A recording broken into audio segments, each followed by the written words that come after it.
जवन माई पूछे काहे सुखल बाओठरे वही माई के देता लोगवा दिलावा पचोटरे।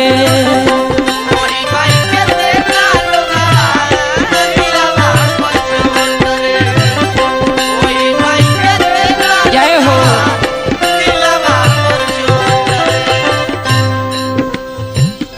भिजले सुतेली अपने सुखला सुताई के